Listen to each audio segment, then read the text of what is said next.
আমাদের এটা আমাদের সনাতন ধর্মাবলম্বীদের এবং বৃহত্তর উৎসব।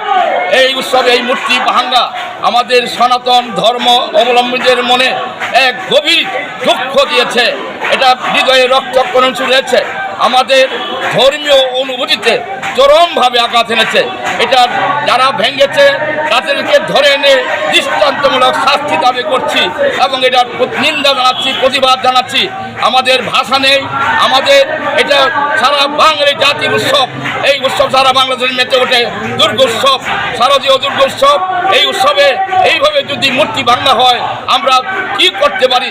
আমাদের সংবিধানে আমাদের অধিকার আছে, সকল মানুষের সকল ধর্মের ধর্ম স্বাধীনতা আছে। আমরা ধর্ম পালন করতে পারবো না, সে কী দেশে বাস করছি আমরা? এই জন্য বলছি আমাদের যারা এই মূর্তি ভেঙেছে তাদের জন্য দৃষ্টান্তমূলক শাস্তি হয় এবং এদের নিন্দা জানাচ্ছি, এদের প্রতিবাদ জানাচ্ছি, ঘৃণা জানাচ্ছি। আমাদের ধর্ম যদি আমরা সঠিক পালন করছি সেই জন্য এই প্রশাসনের কাছে সুব্যবস্থা দাবি করছি।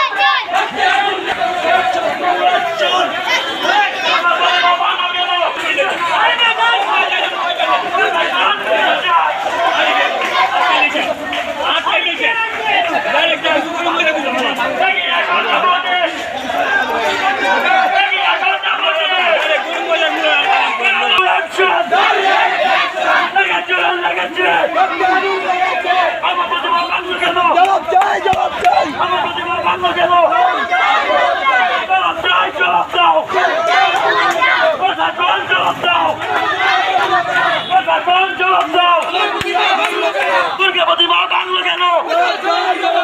দুর্গাপতি মা বাংলো কেন? কোথায় কোথায় মাহমুদা?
আমি সারা সোজা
মা দুর্গা সত্যি গতকালকে থেকেই আগমন শুরু করছে, ঠিক কিনা?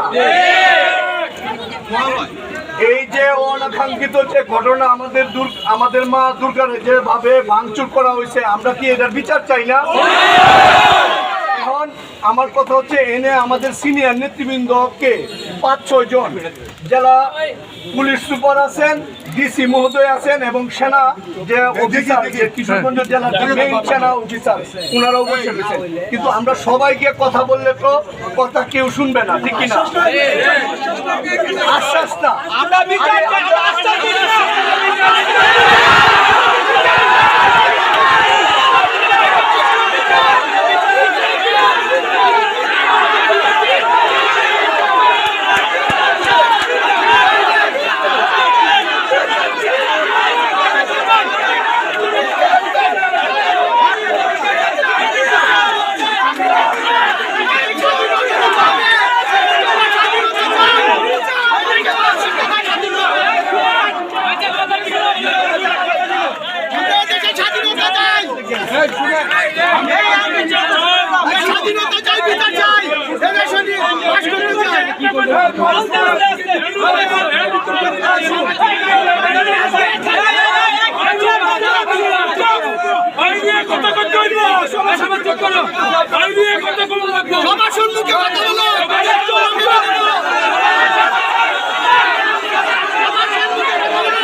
এই কিশোরগঞ্জে আমরা এই সেক্টরের সুমন সহ আমরা তোমাদের সাথে কাজে কাজ মিলাইছিলাম না?